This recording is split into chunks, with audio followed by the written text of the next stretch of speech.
pourquoi avoir voulu créer un nouveau label?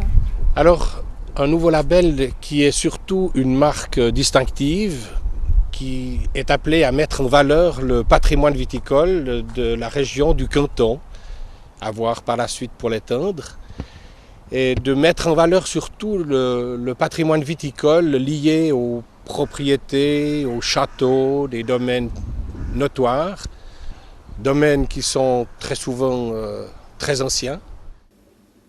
Aujourd'hui, c'est une vingtaine de domaines qui ont désiré entrer dans cette association, qui l'ont constituée en quelque sorte, en collaboration étroite avec 3 encaveurs négociants, dans un esprit de dynamisme, d'entreprise et surtout de partenariat.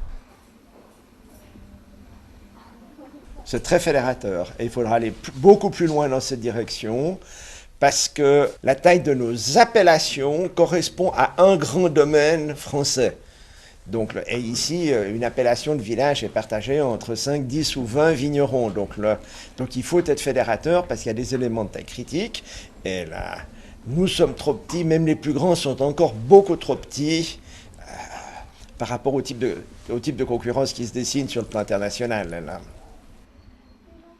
La cave dans laquelle vous êtes, il y a au moins 150 ans qu'elle existe sous ce nom. C'est quand même un patrimoine. C'est un patrimoine auquel il faut être attaché et qu'il faut mettre en valeur. Et c'est un message qu'il faut faire passer à la clientèle. Et comme on est quand même un petit exploitant, il faut se mettre à plusieurs pour le faire. Le vieux principe, l'union fait la force, c'est pour ça. Toute la philosophie de Clos Domaine et Château est basée sur une charte de qualité. Alors, inévitablement, il va y avoir une certaine sélection qui va se faire pour pouvoir adhérer à cette association. Qu'est-ce que ça a changé dans votre exploitation? Pas énormément. Parce qu'en fait, on a toujours cherché à être, en tout cas parmi les bons, si ce n'est les meilleurs, d'être au moins parmi les bons. Donc, on était en fait proche déjà des critères, c'est en tout cas pas une révolution.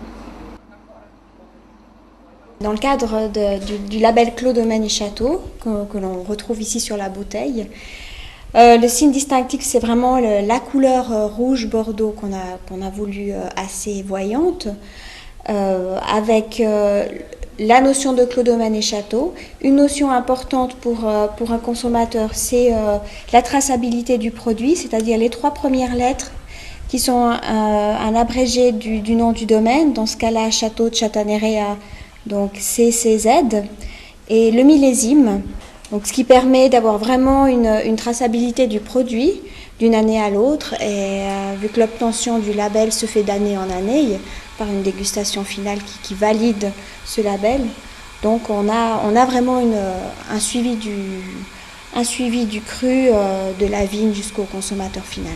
La réaction elle est bonne dans le sens où ça va dans le sens de ce que les gens recherchent maintenant, c'est-à-dire une identité par rapport à un terroir face à une mondialisation des produits. Là, c'est un signe d'authenticité du vin qu'on achète. La porte de salut, la porte de sortie de notre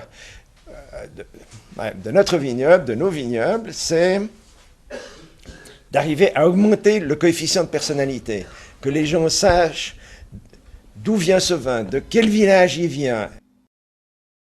Il ne faut pas oublier que déjà sur le plan suisse, 80% des consommateurs se trouvent en Suisse alémanique, donc ce produit est destiné bien entendu à toute la Suisse, et osons espérer qu'il pourra franchir les frontières et devenir un porte-étendard en quelque sorte des vins suisses, des vins vaudois, des vins de la côte, toujours avec cette notoriété de vin, de patrimoine lié au terroir et avec toute une personnalité du produit.